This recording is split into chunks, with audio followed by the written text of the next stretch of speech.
she's buying the stairway to heaven.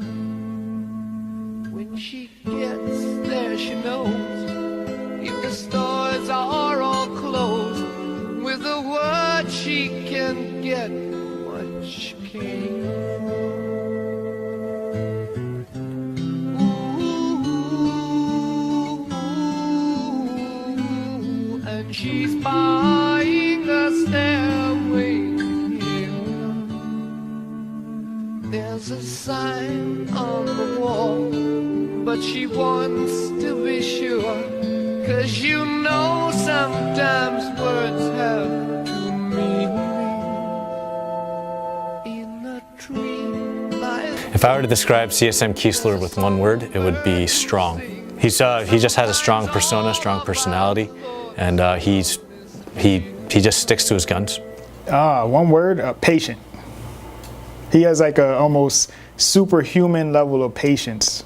So I just want to thank Sergeant Major Keesler for the patience he's had with me and other soldiers over the years, and thank him for his guidance. If I had to describe CSM Keesler with one word, that word would be mentor. The reason why is because the guy has taken every opportunity to mentor all of his subordinate leaders in his battalion. He's taken time with each of us to, give us insight and professional development in his personal and professional opinion, both in candid and completely professional settings, to help develop us to be better leaders of our own formations. If I had to describe CSM Keesler with one word, probably be softy.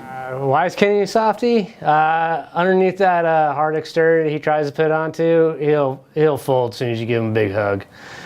He is a brother that it'll bring you into your life, into his life. Like I say, he's a big softy, especially when it comes to the brotherhood. Energetic, because you can hear him down the hall, you can hear him when you're in the motor pool, in the box.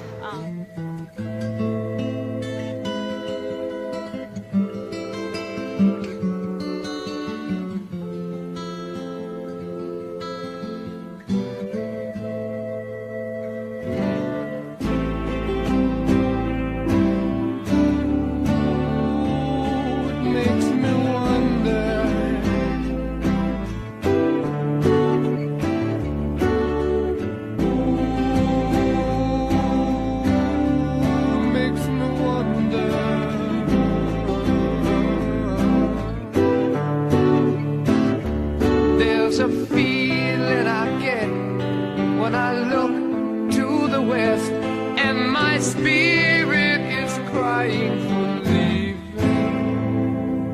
In my thoughts I have seen rings of smoke through the trees, and the voices of those who stand up here.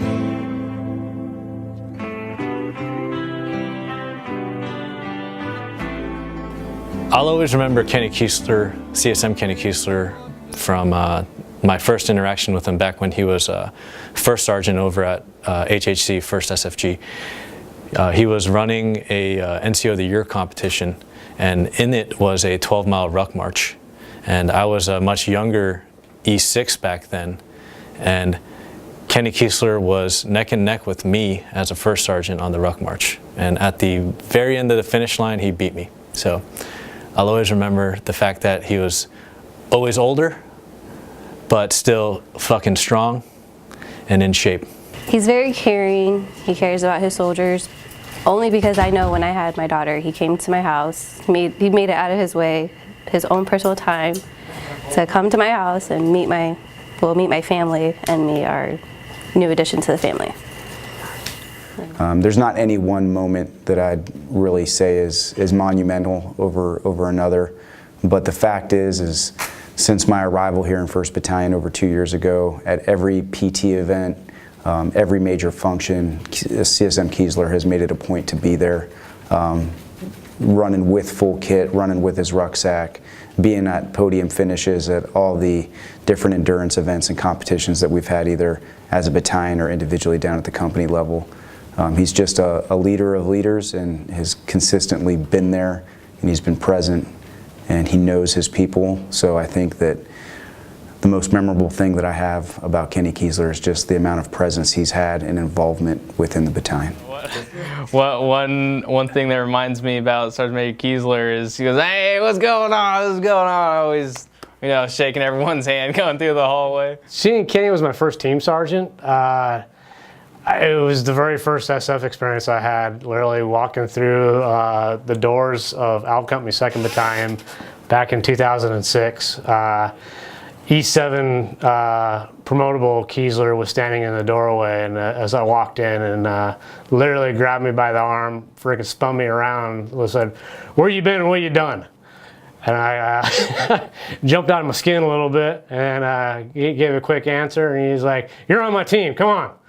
And that was kind of the beginning of the relationship with him. So walking down the halls, normally I would always hear my name. He would yell my name out and ask me when he can wear his Garmin watch in the box and tell me to email people to make it happen. We had many conversations about that. And then just recently when we had the SOCOM commander, the all-call Kadena, he saw me later, we talked later, how the commander is able to wear his Fitbit in the office. And he had a pretty nice Fitbit which he showed off in the all-call. But Sergeant Major Keesler can't wear his Garmin in the box. Something to remember him by. I'll probably always remember him by every single time I see him trying to get him out on a jump. He always wants to do water jumps. And I've been begging him for like the last 18 months he's been here to try and get out on a free fall jump. And he always blames it on paperwork, is this isn't done, this isn't done. And then he finally pulled me aside a little bit ago and he was like, "You know what? I'm scared. I can't do free fall anymore." Fire alarms. When the fire alarms went off, it was like as if he was going around doing like an AAR for the fire alarms. So he was going, I had to go, the firefighters came and it was me, him, the firefighters, and BC. And so we're all walking around trying to find the source of the fire alarms, and we find the room that's supposedly the source, and I can't get the door open. So, I run down, I'm running back and forth trying to find the right set of keys to get the door open, and I can't find them. We finally eventually get the door open, and after that he says, by this point we have like the whole command team is dead downstairs, everyone in the skiff is dead. And the only ones who are not dead are the cooks, and they're the ones who actually started the fire. I still remember Sergeant Major when I first met him.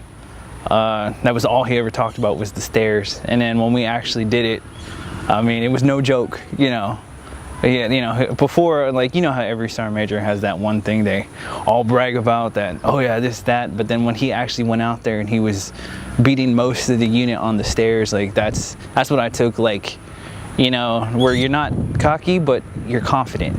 That's one thing that I really took from him, is to be humble, but still be motivated in your accomplishments and the things you can do as a person, as well as helping other people. So I took it as like his stairs thing, like it was a motivation to like actually push myself, because like I'm not the best on that type of exercise and all of that. So like, but when I actually went out there and did it with him, I found myself more motivated to try to beat him, rather not because he's the Sergeant Major, but because, I don't know, just to be better.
My advice to him would be to stay lethal and enjoy the freedoms of wherever he settles down back in the States, and continue to shoot guns and do jiu-jitsu and be awesome. I'd say simmer down. You know, take more hunting trips. More time with the family, the grandkids now. So take time more for family. Have fun. I mean, I know he's been in Okie for the last 18 months, probably having a ton of fun, but he's retired now. Get out, have fun, live life, and you know, enjoy it.